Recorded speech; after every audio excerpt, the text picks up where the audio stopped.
Good afternoon, good morning, bon dia, good evening, depending on where you are on this fast forward planet, which is wrapped in so many layers of turbulence.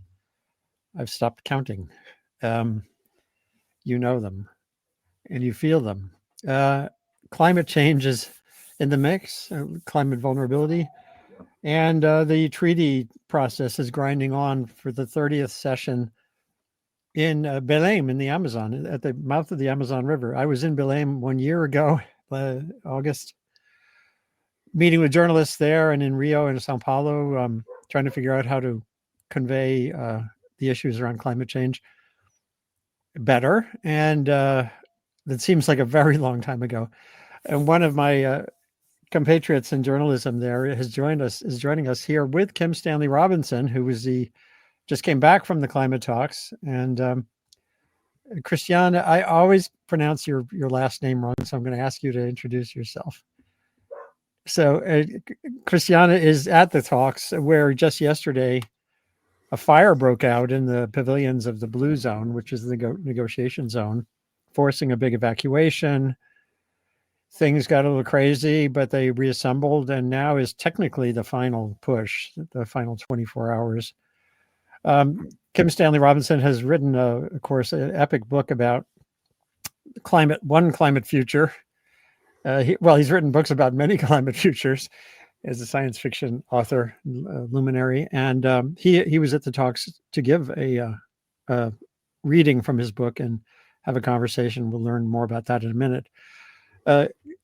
Stan, I thought we'd start with Christiane because she's there on scene and can fill us in a little bit on what's going on. Christiane, you can unmute and say hi. That'd be great. Hi guys, can you hear me? See? Yep. Yes. So my name is Christiane Przybisky. I'm a Brazilian journalist and I work for OECO website. That is a website specialized in environmental coverage and journalism. So we are covering COP30, and as Andy mentioned yesterday, we had a fire and was really scary. It was a really scary moment, and all the premises were evacuated, and we had the negotiations were stopped, and we had to be outside the venue for almost 5 hours, and then at the end, after the firefighters see the place and try to understand the orange, why the fire became, they reopened the space, the Blue Zone, and the negotiations. They came back. It was around 8:40 p.m. So now we have a situation that is, as you may know, Brazil is trying to put in the negotiation texts a roadmap to the transitioning away from fossil fuels, right? And we know that it's a huge fight between the countries. We have so far around 80 that they support the initiative, but we have also other 100 something that doesn't support the initiative. So they are still in the negotiations rooms. We know that this point is a red flag for a lot of countries, and it's a blocking topic for a lot of countries. So what we are in suspension right now, waiting for the outcomes. But one thing that I want to tell you is that there is a really effort from the Brazilian presidency and also from people that work in here to make that the negotiations, they run smoothly after the fire yesterday. I mean, they are trying to don't make that the fact of the fire jeopardize the process. They said, well, it was something that happened. We controlled very quickly. That's true. And nobody was hurt. And now we have to focus on what really is important for us, that is trying to reach negotiation and something that is good. So, and also, if I can add something else, we had today in the morning also the official launching of the Belém Declaration for transitioning away from fossil fuels, that Colombia is leading the process, but we have other 24 countries that signed this declaration. And what we are seeing is that this declaration is trying to be an alternative for the possible outcomes that we will have here, because probably so far, and no, that's my understanding, right? It's going to be very difficult to reach an agreement in this topic, because the text, the first draft that came out, had dimensions from to the transitioning away from fossil fuels, and the last text that we had from this morning, Brazilian time, the mention was completely out of the text. So I think it's going to be difficult to reach an agreement. Brazil said that as the presidency of COP30, they can't force anything, but they will keep trying to insert, to put this text in the final text that we have, this mention in the final texts. So we have this alternative route with this declaration, and we have the official pathways here in COP30 trying to have this mention here, but we still don't know how the outcomes of the texts. Yeah, I'm going to talk about this a little bit more later in the conversation with Stan. Also, the role of Saudi Arabia has become pretty dominant it always has been for decades. But there's also, a lot of countries with fossil fuel assets, and that including Brazil and Ghana, and I know that's why the word in the transition away from fossil fuels, there's the word just, meaning Yes. ethical. How important is that word? Because it's not like everyone's going to agree to stop burning fossil fuels. Is that a big part of the debate? Well, Lula, our president, he did a speech, I think 2 days ago. Yeah, 2 days ago, and he was very honest. He said, we are oil producers, and we have to face this reality. But that's what you mentioned, Andy. I think the Brazilian view of this process is to put the just in the equation, because he said we are trying to do our best, but we are still oil producers, and we have to, try to mix these realities. But something that I want to say is Brazilian scientists, they released a statement even before Lula's speech, right? But it matches the speech. They said we can't have any more exploitation of oil in any place in the world, so we have to fight for it. So we still have this contradiction here in Brazil. Being oil producers, we are the sixth biggest oil producer in the world, and Brazil still wants to keep producing to develop our economy, but we also want the transitioning away from fossil fuels. But I liked the way he put this as a honest way. not trying to hide, we are the good boys, and you are an example for the world. No, we have those internal and domestic contradictions that we have to face. So that's the scenario that we are living here. So, do you have another few minutes?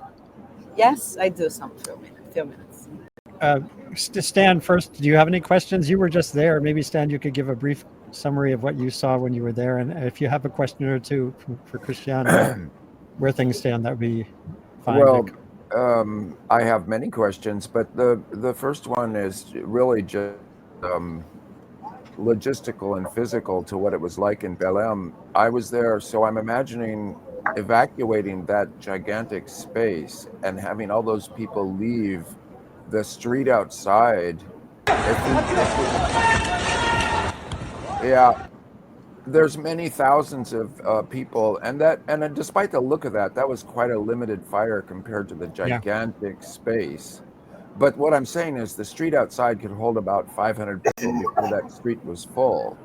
And then there's about a 9-minute walk, because I walk it myself every day, over to the Ibis, which is a tower hotel, not a very tall tower, where all of the cars have stopped. So all the buses, shuttles, Ubers, and taxis would all be over in an area that is about a 9-minute walk away. What did it look like, Christiana, to have everybody out in the street? I mean, it must have been jammed. Well, actually, it was jammed. I have to be honest. I think it wasn't completely effective, the evacuation in all the spaces. They evacuated very quickly the place where the fire started. But for example, I was in the restaurant that is just beside. It's part of the complex, right? But it's just a little bit further from the local point, and we had like contradictory information. Should we leave now? Should we stay here? And the good thing is there are a lot of fire escapes here in the place, so they managed to take everyone out of the premises. It was good, but the logistic here is since the beginning been something a challenge actually. The place to stay, accommodation, and also transport. But in the other hand, I think thinking positively, I think it was a political statement from Brazil to insist in doing the COP here in the middle of Amazon. It was very clear for us that it was a political statement, and I think it was great in a sense that people can see the difficulties that we live here. All the difficulties of transportation, logistics, the distances are huge, not so good infrastructure, and that was the speech that the COP30 presidency highlighted today in the plenary that he participated. He said, well, you can see the reality that we live here. So I think in this sense was good. We had a huge participation of the civil society, as you said, as you may see, and this had an influence of the outcomes, I think. For example, the demarcation of indigenous lands entered in a text of just transition, saying, acknowledging that the demarcation of original people is a good action for mitigation. And I think that was because a lot of people were trying to do so. So we have to balance those two sides of the story to understand. I'm super optimist of the process. I have always been. This COP is It's been super hard to cover, I have to be honest. A lot of things going on, not only here in the Blue Zone, outside the Blue Zone. The action agenda was huge, huge, and it was a really a challenge for us to cover it. And what we are trying in our media outlet is to bring this balance between the good points and the bad points of the whole process. Yeah. And so, Stan, when you were there, just give a summary of what you were doing. You gave a lecture, a reading from your book, Ministry for the Future, and Well, what were your impressions? I gave a couple readings from my novel, The Ministry for the Future, that were one in the TED Countdown House, which is across town, one at the UNFCCC Pavilion in the middle of a thunderstorm. And I was doing stuff with the UN on a regular basis, maybe 2 or 3 events a day for 7 days. So I'm kind of thrashed at this point. But I want to say this: Belém is just like a lot of other big cities. It is it's a big city, 1 million people, geographical spread on the bank of one of the mouths of the Amazon, and in many ways it functions just like any other big city on this earth. In other words, rather well, given that there's 1 million people there. Um, uh, People were friendly and helpful. There were a whole lot of people helping me who didn't have any English, who were great. And we used Google Translator, or we just did the thing that you do when you don't share a language. It was kind of beautiful. And also, I will say this: about every day there was a tropical thunderstorm in the late afternoon. It reminds me of my Sierra trips, but it was much more rainy and violent, but equally short. And most cities on Earth would be overwhelmed and flooded by this daily deluge that was inches of rain in an hour. And yet Belém, because they're used to it, like the gutters are 3 feet deep and 2 feet wide. They're really canal systems, etc. An hour after the storm was done, the city was drying out quite nicely. So it would be a mistake to overemphasize Belém as some kind of a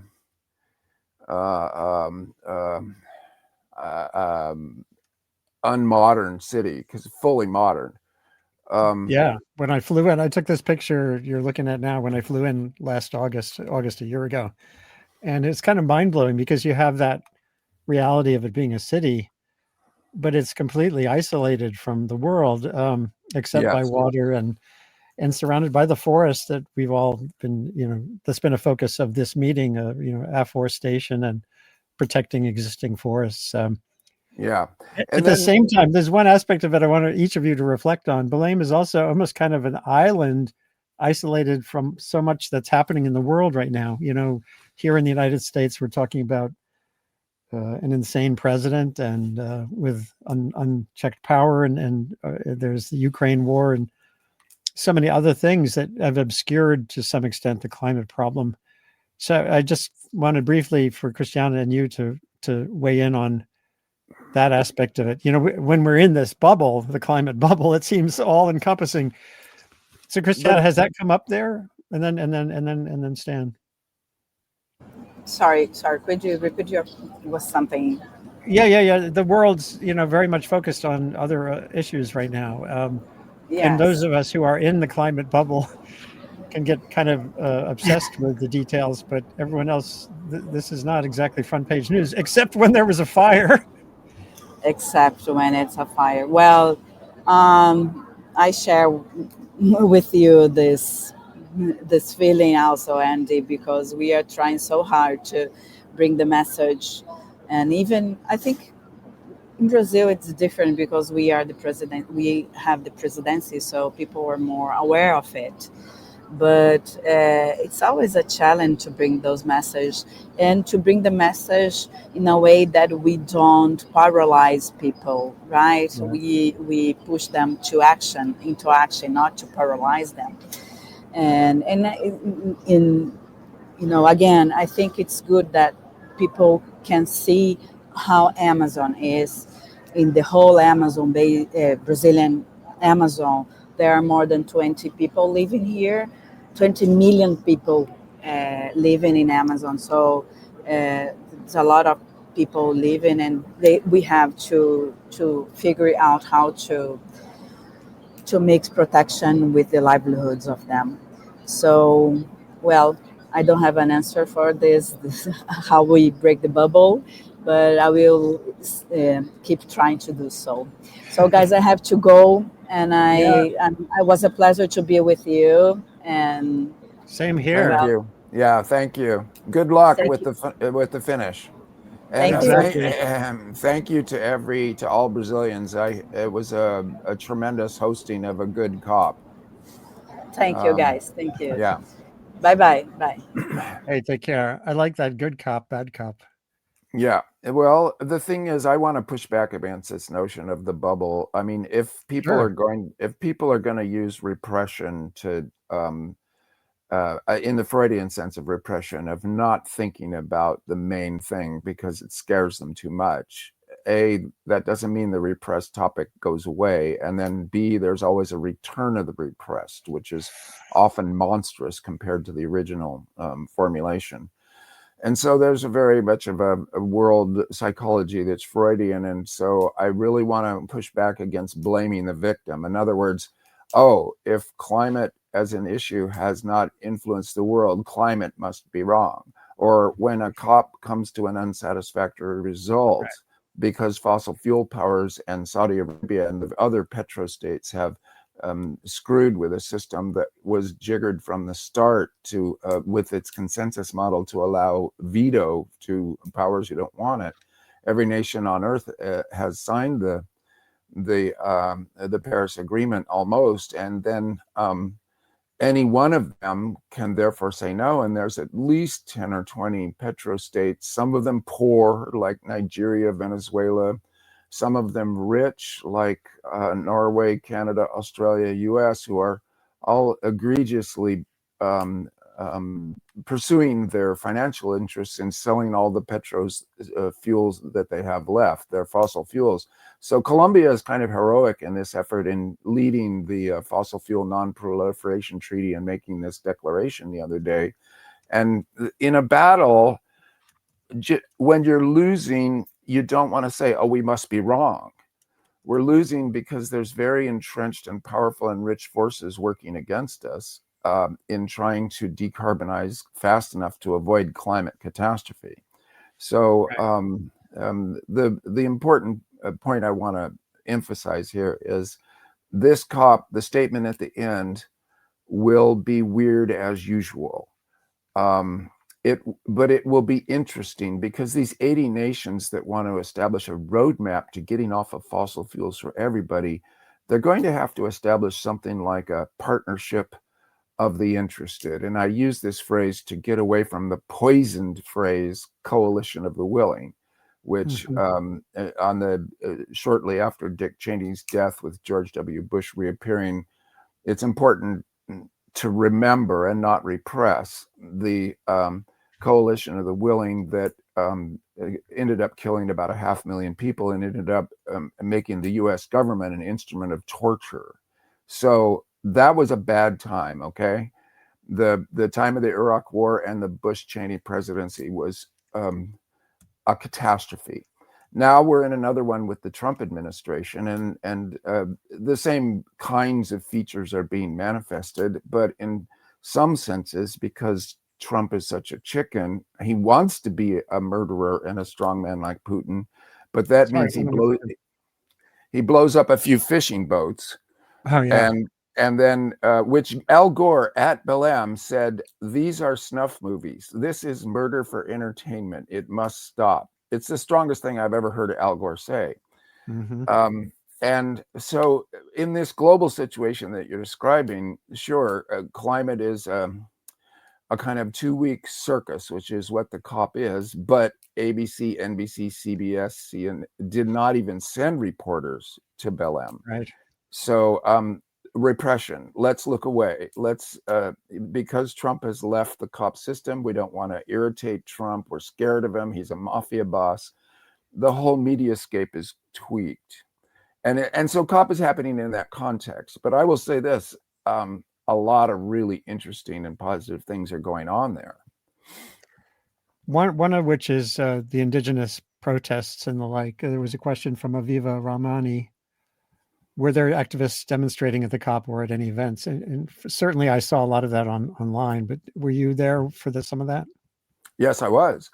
On the first Tuesday night, we were evacuated from the Blue Zone by an indigenous protest that had broken in through the gates. They had been allowed to do a demonstration outside, but they thought they were being excluded, which they were. So they broke in. The next day, there was a massive increase in military police with tanks and crowd control protection and machine guns, and new fences. So barricades were put in to protect the Blue Zone after a peaceful incursion where it was a little loud and raucous, and there were fights between security people and indigenous people that were more like struggles and wrestling. But we were evacuated on that Tuesday. After that, there was a really big indigenous march, and many other people joined it, I have to say, from running down, sailing down the Amazon in boats, landing in Belém, and then marching through the streets.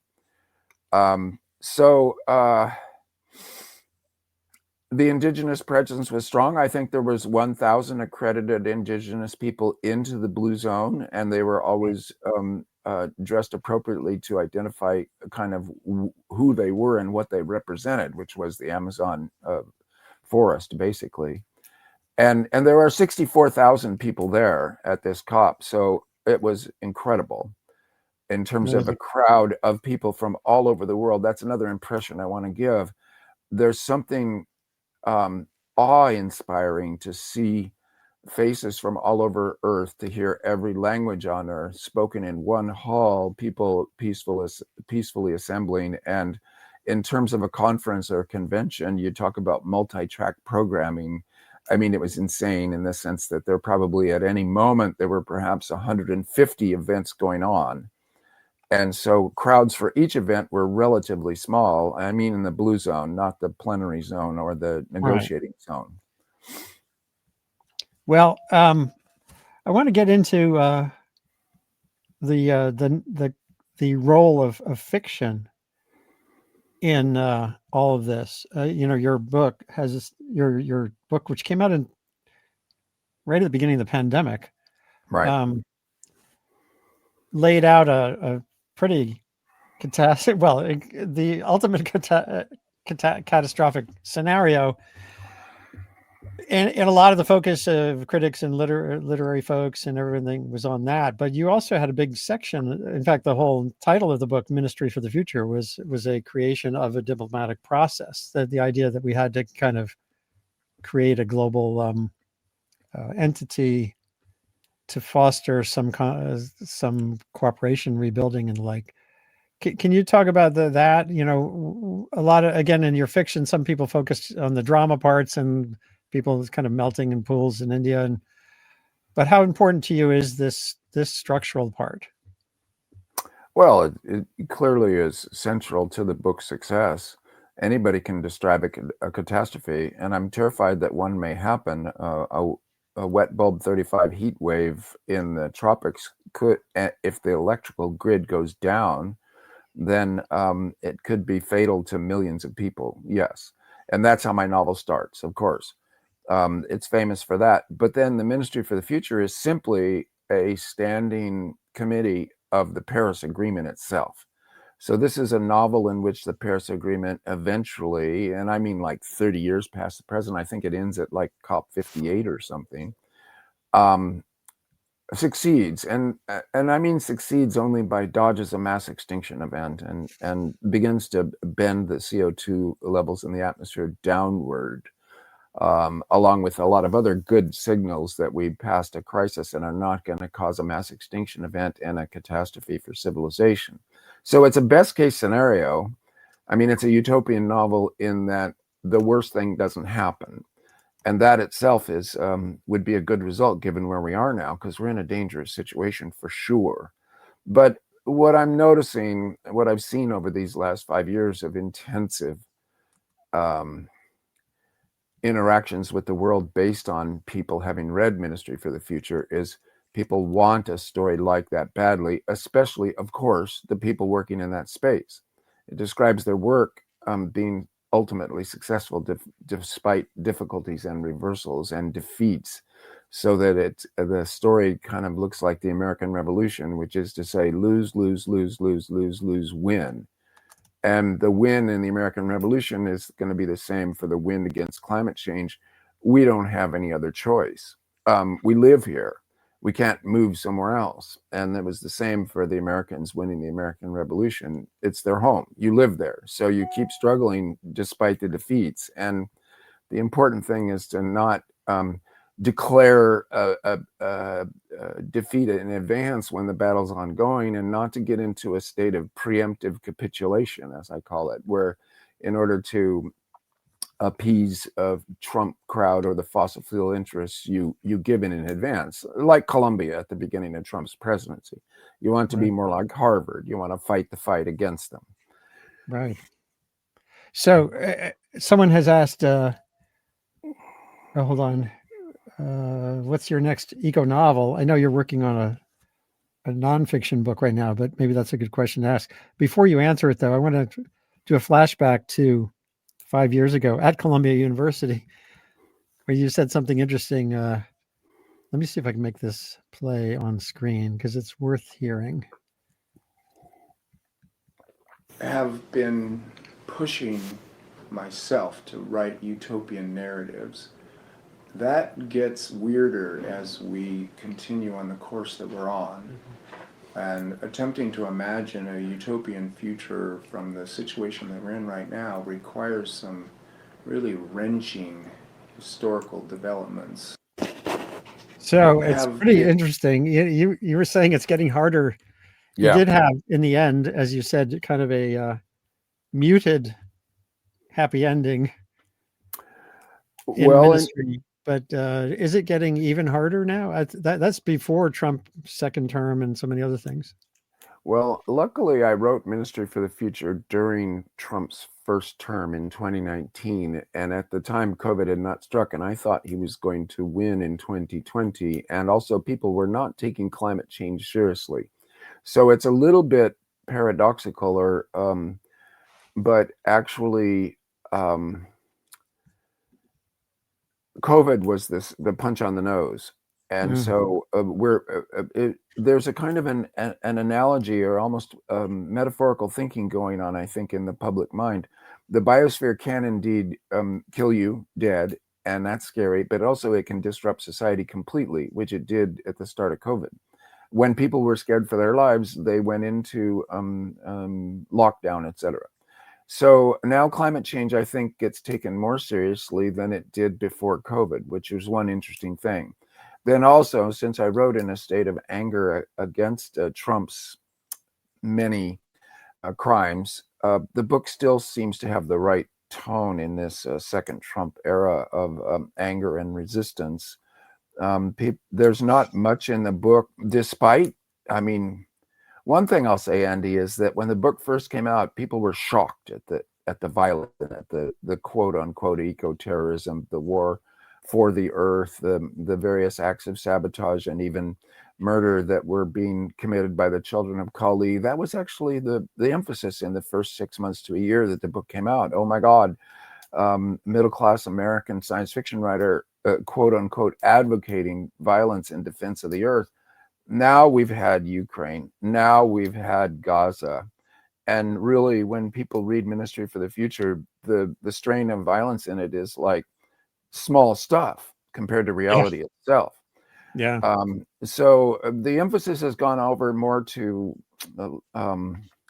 diplomacy in terms of interest in my book, is more like, oh, all these small scale efforts without a master plan, without the COP actually ever agreeing to anything significant, good things can still happen from hundreds and even thousands of groups and millions of individuals working hard on their own individual local projects that are somehow green or climate oriented, succeeding despite opposition and despite the lack of a master plan. This is what I think people are now attracted to in my story. So to get back to your question about climate fiction, and indeed to your our listeners a question about what next, I've written a book, a nonfiction book about Antarctica. And earlier, since Ministry came out, I wrote a nonfiction book about the Sierra Nevada of California. What I'm going to say is that these were kind of things to keep my brain and my fingers busy while I was overwhelmed with Ministry business.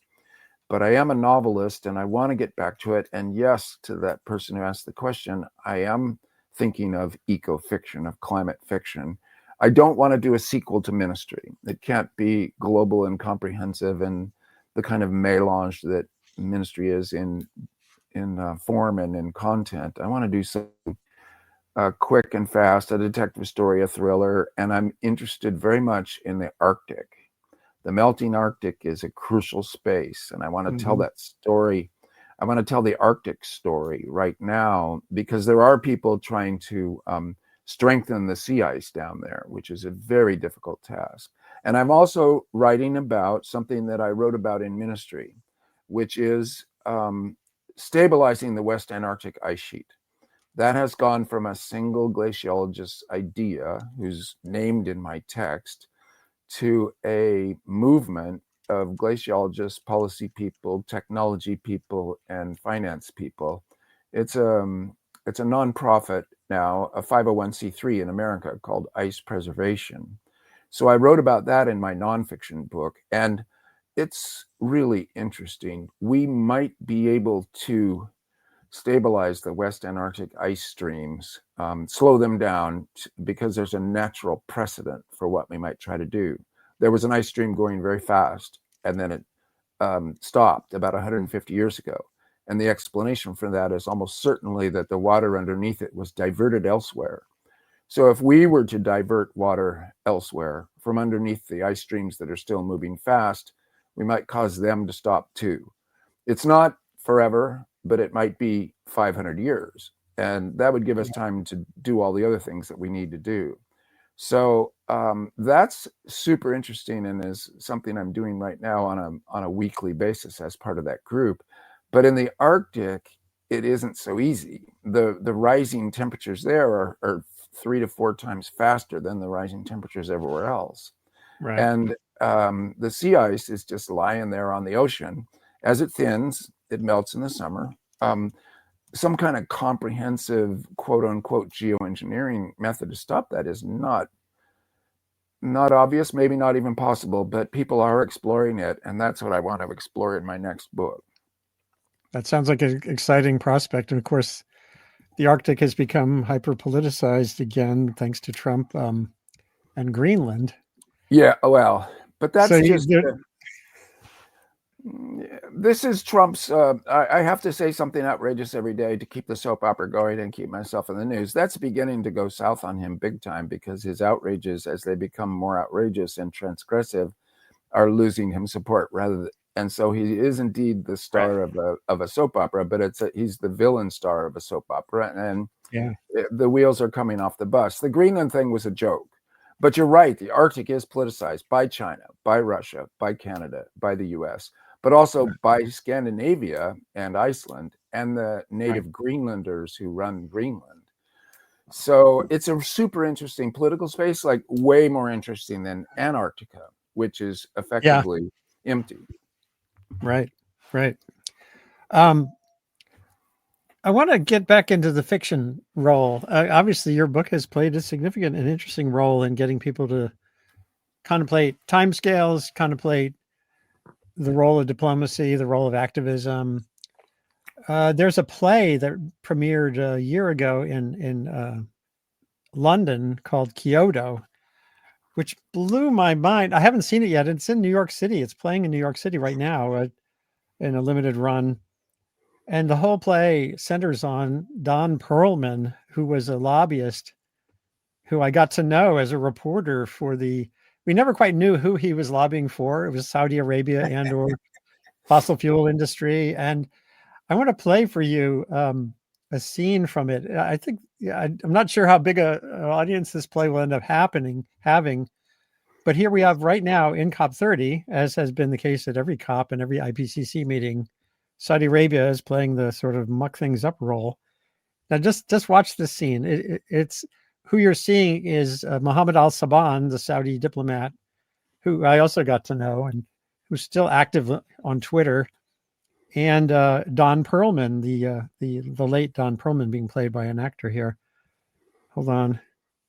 We propose unbracketing this sentence. Countries are urged to take immediate actions to control the risks of climate change. Surely we can all agree on this. No, too strong. What does that even mean? Countries are urged. I'm sorry, it is urgent. I feel urged. Okay, I don't feel urged. Do you feel urged? I don't feel urged at all. Cut urged. Cut urged. Seconded. Urged is a red line for us. Encouraged. Invited. Course. No, we should all feel urged. Okay, then cut immediate. Cut immediate. Countries are urged to take actions to control the risks of climate change. What are these actions? An idealistic promise made today could close a factory in Detroit tomorrow. And add.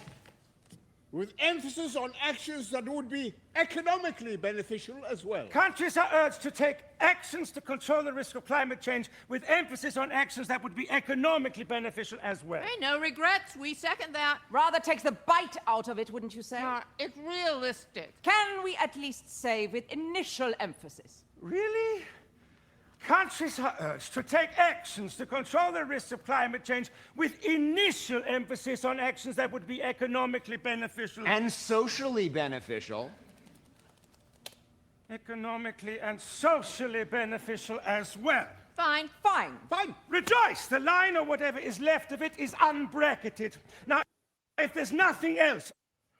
Unbelievable. And again, that play is so spot on. The bracketing and the insanity and the resistance. This is al-Saban. He tried to get me to review his book, which is a self-aggrandizing account of his decades of resistance to climate action. And I wrote back in 2009 about the striving for no habit of Saudi Arabia in this whole arena. Yeah, I think fiction hasn't had its day. I think that there's more to do. I don't know if, obviously, more books to write, but and Ministry is being turned into TV, I believe. So what more can happen in this arena? Well, it's a good question, and I just want to say that was a beautiful scene, very well done. The one thing I want to say about it, I've seen that at Glasgow at COP26. I had a pass that allowed me to go into the negotiating sessions amongst the negotiators. I was simply a witness to it all. And it was just like that, except 10 times slower and done in hushed tones. So this scene is like fast forward, like when you can set your audio book on fast forward. It's insanely fast compared to the real pace, which is glacially slow. And indeed, to get to substance here, Saudi Arabia was the one that objected at COP1 to any majority votes, and they kept themselves the veto power by insisting on consensus. And the only way that we could, the first COP could get everybody on board was agreeing to this notion that everybody had to agree to every statement, which is unlike everything else in the UN and anywhere else on earth where majority rules. And so one party to the Congress can object, and suddenly we don't have consensus. In this sense, unanimity is the definition we're talking about, not majority. And that's an early Saudi spoke in the wheel that has slowed COPs down ever since and disabled them, so that the statement at the end of every year is always watered down to the thing that everybody will accept, including the petrostates. So I've been trying to make a distinction between rich petrostates and poor petrostates. And by petrostates, maybe I should say that these are the poor ones that get more than 50% of their government's income comes from them selling their fossil fuels, because 75% of the fossil fuels on this planet are owned by nation states. The big corporations like Exxon, BP, Shell, etc., Chevron are only 25% of the ownership, and the rest of them are nation states that absolutely depend on that income to keep going public services like police, military, teachers, airports, roads. So the petrostates that signed the Paris Agreement signed their own fiscal death warrants. They signed their own bankruptcy statements, and naturally Paris Agreement is not showing remarkable results, because for many nations to comply with it would be to wreck their own finances. So I've been trying to advocate a compensation scheme, in effect, that essentially there's going to have to be some kind of carbon quantitative easing. Trillions of dollars, like about $1 trillion per year, is going to have to be generated by the strong, solvent central banks and paid out to green transition, clean energy, and also to nations that sign the bottom line that they will keep it in the ground. They need to be compensated so they stay alive. Now, the rich petrostates are a different problem. They actually have full-on economies, but they're still making tons of money from their fossil fuels. And the countries where this happens, these are private countries, but they're private companies based in countries. The worst of them are US, Canada, Australia, and Norway. And so there, these countries don't really deserve compensation. And besides, the countries don't own it. And so the companies, what to do there? Do we nationalize them? Do we pay them off to do green work and go into geothermal? I mean, some combined strategy has to be followed there. But this is somewhat of a new story to be told. I mean, there are old elements of it, but every time I bring it up, like at OECD or World Trade Organization or the EU government in Brussels, there's a sense of dismay. Oh no, let's not look down that cavern because it's an unsolvable diplomatic / financial problem. One of the things that got talked about at this COP that I myself was involved with, because most of my work was for the UN, not for me personally, had to do with climate finance. How can we pay for the green transition when you'll see this at the end of this COP? There will not be enough money put into the loss and damage fund or put into the green transition. Even representatives who are talking about their government's money are incredibly stingy. They are misers for funds of money that would, if invested now and paid out now, would save, 10, 50 years down the line, stupendous multiples of the original investment. In other words, if we don't pay this money now, the next generation to come along is going to have to pay 10 to 50 times as much money to recover from the damages. So the main thing to say about COP is that it's a mirror to society. And so you don't say, oh, COP is broken. COP is the mirror. If you look in the mirror and you see something awful, you don't say, oh, that mirror is a bad mirror. You actually say, oh my God, there's something awful going on with us. And that's what COP is. It's a mirror to our dysfunction. There you go. And in all my reporting on the COP process since the beginning, I did learn, I think it was around Copenhagen, that the process is more reflecting what countries decide they can do than determining what they decide they can do. There's this dance between, it used to be seen as heading toward a contract. Copenhagen there had to be targets and timetables in some kind of, as Kyoto, which failed, some kind of enforcement mechanism. Yeah. And both for the Chinas of the world, the United States of the world, and many others, that was just not doable.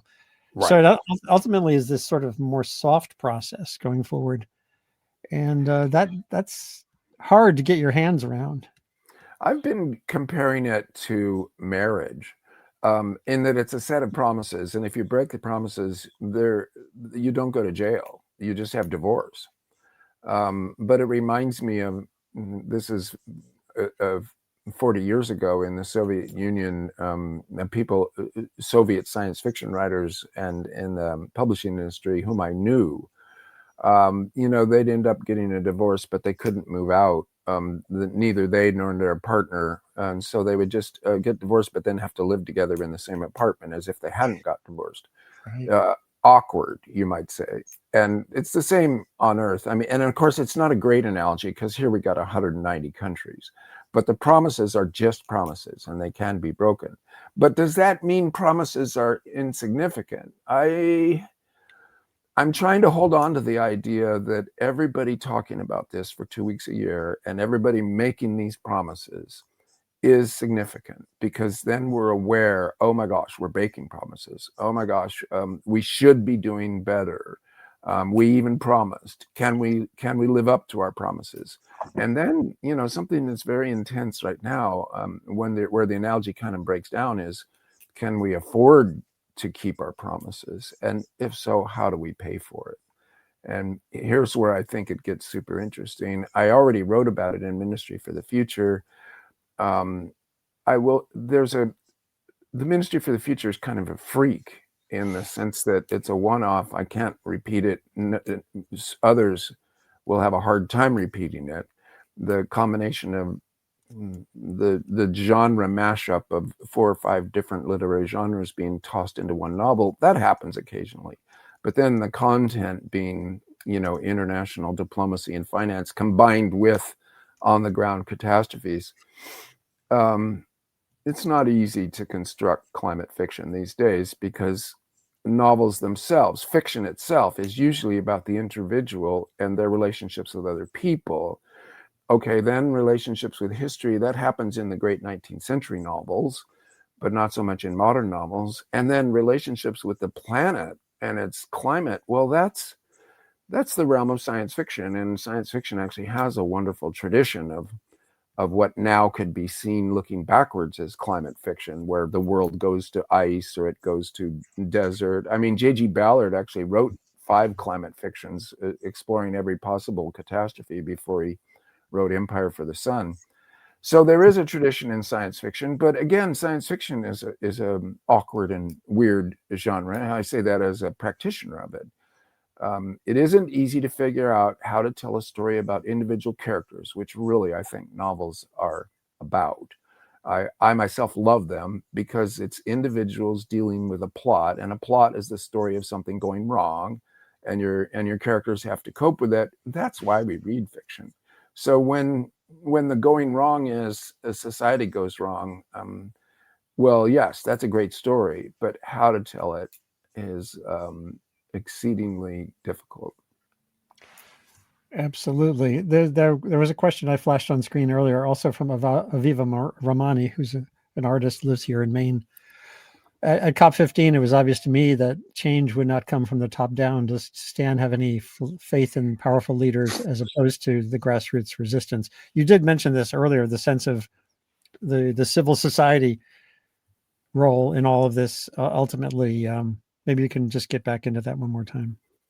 Yeah, I think both would be good. Just even at this COP, I saw Mary Robinson and Manuel Santos, who was the president of Colombia and ended the long civil war in Colombia. So he got the Nobel Peace Prize, in conversation, around people around 80, still on fire, still talking about things.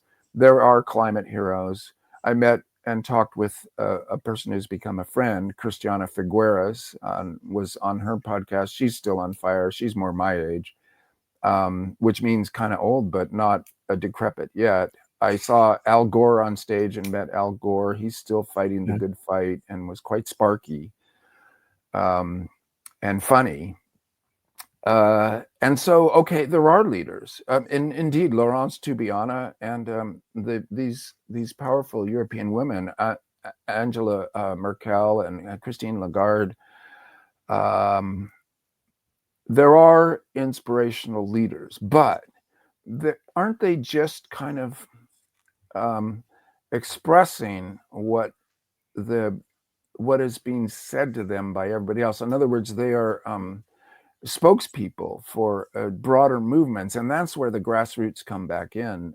Many people tell me that chapter 85 of Ministry for the Future, which is simply a list of organizations that already exist, and it takes about 15 minutes to read it aloud, maybe about 5 pages, and it's nothing but a list of organizations from all over Earth. And that is often the chapter that's quoted to me back by people. And maybe it's because they've done the work. They're in one of these organizations. And yeah. I myself, just 2 nights ago, or maybe it was last night, was at Cal Wild, which used to be called the California Wilderness Coalition. Now it's Cal Wild. That's one of the organizations, and I hope it's even in ministry.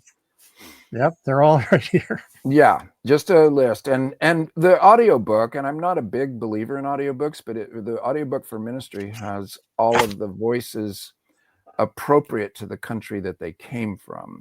And so as that list is read, it must be 150 different voices. I'm just guessing, but it's a rather awesome bit of audio work. Not as awesome as that scene from Quixote, which I would love to see that play, even though it's all happening too fast. But the thing that this play captures is it is dramatic. It is people on a stage arguing, and that's what plays kind of have to be. Absolutely. Well, I'm hoping I'm supposed to have the two playwrights on this show sometime before our U.S. Thanksgiving, so I'll let you know. Do, because I do want to have that conversation, and I think it should be on TV, or maybe it's very hard to hard sell as a film or the like, because it's so technical. Don't they kind of film these stage productions in like Copenhagen, the story about Heisenberg and the other atomic physicist that he was arguing with? One of them stuck with the Nazis, one left. Right. These plays that are about real events, because you can make them talky, and they are kind of arguments. What else are you going to write plays about at this point? The domestic family argument is really getting kind of old, and if a play can actually stage a world level argument, that's a real feat of drama is a form of fiction. There's the novel, there's the play, there's poetry. Right. There's good climate fiction in all three of these genres. Well, let's hope there's more. We have just a couple of minutes left. I'm going to just show a little bit more of it, just because it really is worth people's attention. Hold on one second. Going back to. So in Belém in Brazil, there's a variation of what's on this stage. This was the Royal Shakespeare production in London. It's currently in New York City until November 30th, the end of this month, a play called Kyoto, about the 1997 Kyoto negotiations under the Framework Convention on Climate Change. And here's leave me time to do a commentary on it afterwards. Yeah, I will. Okay, here we go again. Countries are urged to take immediate actions to control the risks of climate change. Surely we can all agree on this. No, too strong. What does that even mean? Countries are urged. I'm sorry, it is urgent. I feel urged. Okay, I don't feel urged. Do you feel urged? I don't feel urged at all. Cut urged. Cut urged. Seconded. Urged is a red line for us. Encouraged. Invited. Of course. No, we should all feel urged. Okay, then cut immediate. Cut immediate. Countries are urged to take actions to control the risks of climate change. What are these actions? An idealistic promise made today could close a factory in Detroit tomorrow. And add, with emphasis on actions that would be economically beneficial as well. Countries are urged to take actions to control the risk of climate change, with emphasis on actions that would be economically beneficial as well. I'm going to silence it so you can start to weigh in right now. You get the idea. I want to contrast that, which I think is dramatic and correct in the drama to do it, with what I really saw, which is a rectangular table about twice the size of that one, and about 3 times as many people around it. Everybody had a microphone that would go red at the top when they were speaking. When they wanted to speak, they would tilt their name tag on end. So as it stands there vertically, the moderator would make a list of people in the order that they had wanted to speak. Everybody spoke in nearly whispers, in calm, like lawyers in discussion, not to a jury, but to each other in pre-discussions. Everybody was, about 65 to 70% of them were women in their 30s and early 40s. They were lawyers and diplomats, but the gender balance there and at COP30 down in Belém was more women than men across the board, which I found interesting and encouraging. So in these discussions, though, I saw them take 1 hour to discuss in whispered tones whether a table of data should be displayed in rows or in columns. So that's the speed I want to suggest to you, which is Yeah. slow motion. And that's part of the problem, but that's part of the solution, is that it isn't that emotional, that dramatic. It is calm. It's like a revision process. And so I loved it because it had to do with words and sentences, as this does as well. So I am not critiquing this play. I kind of love it. The speeding it up like that actually emphasizes what is inherently dramatic, that in the actual conferences themselves, they want to de-emphasize so that they can be clear and come to a conclusion they all agree on, etc. So the quote unquote inaccuracies in this play are not inaccurate to the underlying importance and emotions of the whole process. So I think the playwrights actually found a way of conveying something that's real but disguised, because A, it happens in secret rooms or closed rooms, and B, it goes in slow motion compared to the actual importance of what's going on. Yeah, and Don Perlman, the central character, who's kind of the opposite of a hero, because he really was a villainous part of the process. He was a chain smoking guy who would sit in the corners and he would seek people like me out to try to feed me exclusive information as a New York Times reporter, on background, of course. Yeah, he was trying to kind of shape the shape meta the discussion. Yes, I bet he was. And this is a great character. It's Machiavelli. It's Mephistopheles. Mm-hmm. The Mephistopheles is the most memorable character in Faustus by a good long margin. So a person like that is a wonderful character, a real gift to the playwright. Absolutely. Well, Stan, it's been great to catch up with you. And let's do this again sometime. Yeah. And this has been a sort of a live update from COP30, the 30th session of the climate talks that I've been covering since before there was a climate treaty in 1988. Wow. And it's a long process. It's a curve that's, I still think there is the chance for it to bend toward some decent outcomes.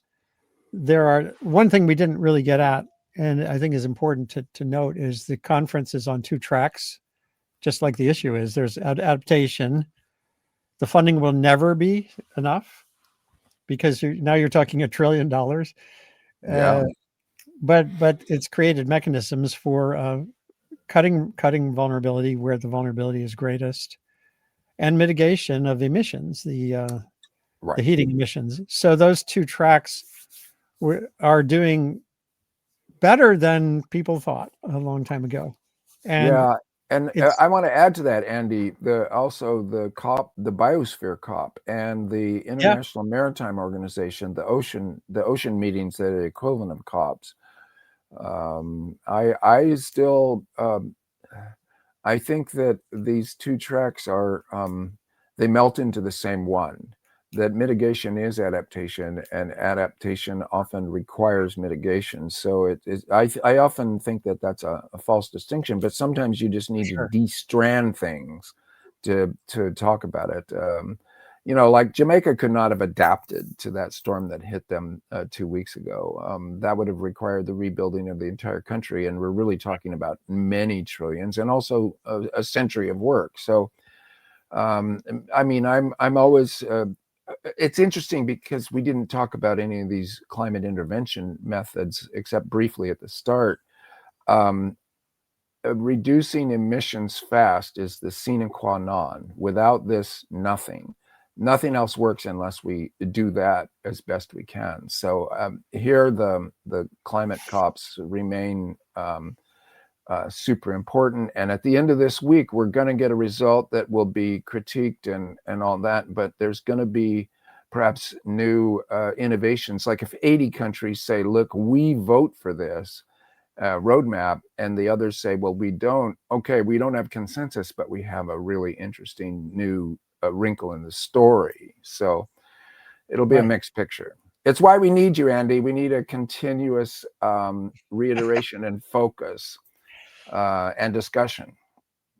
Yeah, and that's why we need it all, including the arts, as Kim says here from Twitter. Perhaps it is art that will save the world and get through. it will have its part. It will have its part. Let's put it that way. It will have its part. Shelley said poets are the unacknowledged legislators of the world, and I want to emphasize unacknowledged. Oh, I've never heard that line. That's great. Yeah. Thanks again. This is Andy Revkin signing off from down East Maine, far from Belém, where I was last year, and with Kim Stanley Robinson, who was there for a chunk of time helping to push the case for action. So thanks to you for coming on. Thanks also earlier to Christiana from OECO. That was a wonderful treat too. And anyone who's watching, you can save this and share the link you've been watching on as soon as we're done. Take care. Have a good weekend. And on we go.